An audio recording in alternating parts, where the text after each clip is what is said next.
Okay dah. Bismillahirrahmanirrahim. Assalamualaikum warahmatullahi wabarakatuh.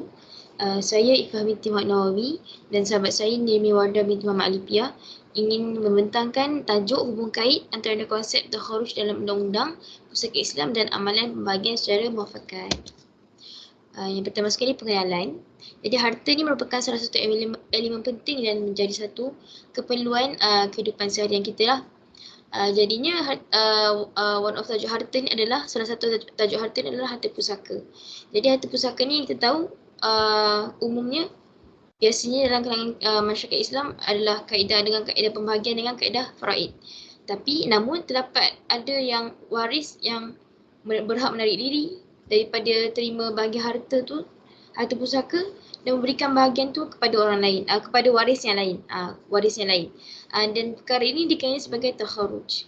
Kemudian wujud juga kaedah lain yang diamalkan dalam masyarakat Melayu yang dinamakan sebagai muafakat. Jadi hari ini kita akan membincangkanlah tajuk ini, hubung kait apa hubung kait, untuk mengetahui hubung kait antara konsep takharuj dalam undang-undang pusaka Islam dan amalan pembahagian secara muafakat. Jadi seterusnya saya paskan slide pembentang kepada Nirmi Wardah. Okay, terima kasih kepada Ustazah Ifah. Jadi saya akan teruskan dengan tajuk definisi konsep takharuj.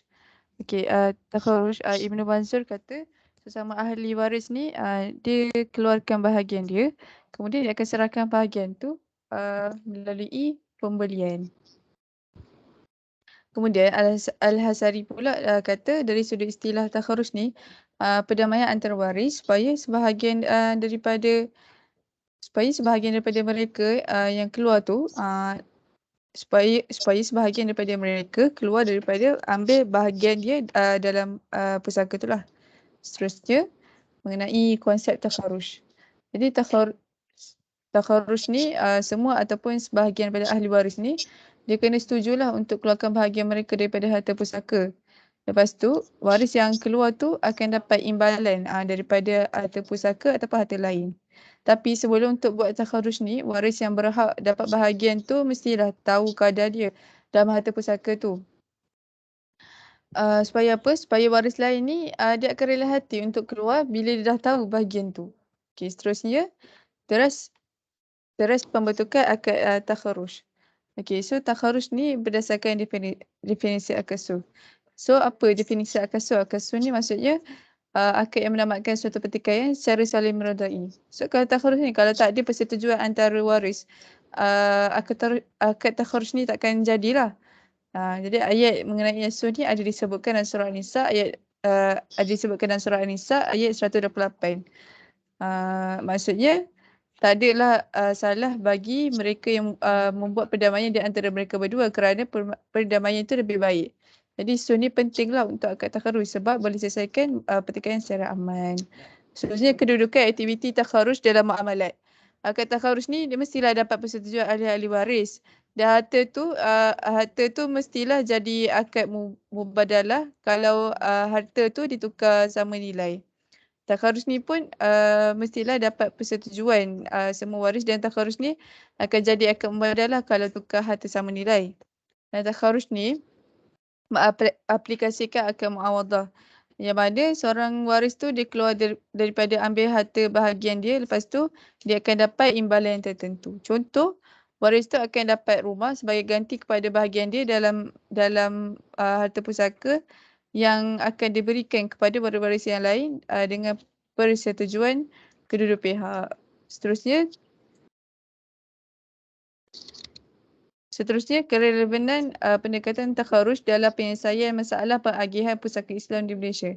So takharuj ni dia merupakan penyelesaian terbaik. Sebab apa? Sebab dia akan memelihara ukhuwah antara waris dan untuk mencapai keadilan lah dalam pengagihan harta pusaka tu. Takharuj ni juga dia relevan untuk penyelesaian masalah bagi kes-kes pembahagian harta pusaka yang bermasalah bagi masyarakat Islam di Malaysia. Antaranya ketiadaan peruntukan. Seterusnya antara isunya ketiadaan peruntukan statutory berhubung takharuj. Sebab pelaksanaan takharuj dalam pengagihan harta pusaka ni ada dalam undang-undang beberapa negara luar, contohnya macam Indonesia dan Mesir. Tapi kalau di Malaysia, tak ada peruntukan secara statutori berkaitan dengan takharuj ataupun muafakat dalam mana-mana akta ataupun enactment. Jadi unit pembahagian pusaka kecil, Seksyen Pembahagian Pusaka Jabatan Ketua Pengarah Tanah dan Galian, dia mengaplikasikan konsep takharuj dalam pembahagian harta pusaka orang Islam di Malaysia. Isu seterusnya, peningkatan. Isu seterusnya. Slide seterusnya. Okey. Peningkatan kes kematian berlapis ataupun munasabah. Jadi sikap negatif waris yang membawa kepada permasalahan, contohnya macam berlaku perbalahan dan pertelagahan dalam kalangan waris-waris mati ni akan menyukarkanlah urusan penyelesaian pembahagian harta pusaka. Dan daripada situ dia berpotensi untuk meningkatkan jumlah kes kematian waris berlapis. Jadi berdasarkan kajian Wan Saifuddin, dia mengatakan bahawa konsep takharuj ni dipilih sebagai penyelesaian terhadap kes-kes munasakhat di Kuala Terengganu. Jadi ni membuktikan bahawa pendekatan takharuj ni adalah relevan. Terusnya. Okey, baiklah saya yang sambung. Seterusnya amalan pembahagian secara muafakat. Jadi tadi kita tengok konsep takharuj kan dalam bahagian harta pusaka. Kali ni amalan pembahagian secara muafakat. Okey, definisi dan konsep muafakat. Okey, menurut Ahmad Lutfi Omar dalam Kamus Dewan menyatakan muafakat ni maksudnya dipersetujui, perkara yang dipersetujui, perundingan, pembicaraan, mesyuarat dan adalah ia kata sepakat macam tu. Okay, kemudian muafakat ni dia bukan perkara baru dalam masyarakat Melayu. Dia sentiasa dia macam menjadi budaya bagi menyelesaikan satu masalah di antara pihak yang terlibat tanpa merujuk pada pihak tertentu, contohnya mahkamah dan sebagainya. Menurut Musyadat Hasbullah, hukum melaksanakan faraid ini dalam menguruskan harta secara Islam adalah wajib syar'i. Tapi ada alternatif lain boleh digunakan dalam pembahagian harta pusaka jika terdapat beberapa permasalahan iaitu yang takharuj tadi dengan muafakat.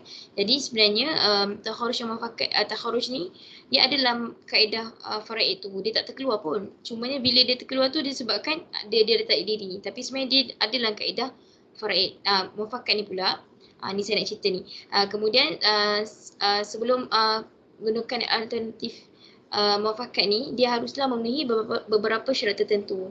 Antaranya ialah waris hendaklah mengetahui bilangan harta yang dibahagikan kepadanya. Jadinya kalau tak tahu bilangan harta, jadi tak boleh kita nak takharuj, nak keluarkan macam mana, sebab dia akan mengganggu waris-waris yang lain punya bahagian macam tu. Dan asluh asas muafakat. Jadi tadi kita tengok takharuj pun ada asluh. Jadi muafakat pun ada asluh. Okey, asluh ni dia maksud perdamaian, perjanjian damai dan pemufakatan. Jadinya dia akad untuk menamatkan pertikaian secara sukarela atau saling merodai. Macam tu. Dalam konteks membagi harta pusaka ni, dia berkait rapatlah dengan muafakat, sebab muafakat pun dia berdamai juga. Jadi sama dengan asluh ni dia untuk saling merodai. Macam tu. Jadi disebutkan dalam Al-Quran surah Al-Hujurat ayat 9. Okey, seterusnya ada hadis yang menyentuh berkenaan asluh. Ini saya buatkan Al-Quran surah Al-Hujurat ayat 9 dengan hadisnya semua dalam kertas kerja lah. Seterusnya ada hadis yang menyentuh berkenaan asluh. Hadis di atas. Hadis yang dekat kertas kerja tu dia menerangkan bahawa amalan mendamaikan antara orang yang berselisih adalah amalan yang sangat dituntut dalam Islam. Jadi seterusnya amalan muafakat dan konsep takharuj dalam pembahagian harta pusaka. Menurut Mak Yazid dan Hayatullah dalam artikel Mak Yazid Ahmad juga, walaupun istilah muafakat ni dan takharuj berbeza konsep lah, namun wujud persamaan, iaitu perdamaian untuk mencapai keadilan demi memelihara ukhuwah sesama waris. Jadi terdapat beberapa perkara yang dapat disimpulkan antara dua amalan ni. Yang pertama, amalan waris yang ingin menarik diri dari pembagi harta pusaka harus secara sukarela tanpa perlu persetujuan atau muafakat daripada waris yang berhak yang lain. Bagi amalan muafakat pula, para para waris berhak bersetuju atau ia sekata dalam seturundingan berhubung kadar pusaka dalam kalangan mereka. Jadinya ada beza lah kalau antara dua tu. Kemudian seterusnya amalan takharuj diambil dari contoh peristiwa pada zaman Saidina Uthman, iaitu memberikan Saidina Abdul Rahman bin Auf. Dekat sini Abdul Rahman bin Auf dia ada 4 isteri, jadinya satu isteri tu diceraikan dan kemudian Abdul Rahman Auf, Saidina Abdul Rahman bin Auf dia meninggal sewaktu dalam iddah. Jadinya isterinya namanya Tumadir, kalau tak silap saya. Tubadir atau Tumadir, dia mengamalkan konsep ni lah, takharuj. Jadi dulu takharuj ni dia ada konsep dulu, dia ada contoh peristiwa, dan sebab tu dia ada dalam kitab-kitab ulama'. Tapi amalan muafakat dalam masyarakat Melayu tidak ada, dia tidak ada sarana khusus menghubung konsep muafakat. Jadinya tapi dia ambil lah kaedah as-sulh tu. As-sulh tu menjadi amalan yang sangat dituntut lah bila berlaku perselisihan.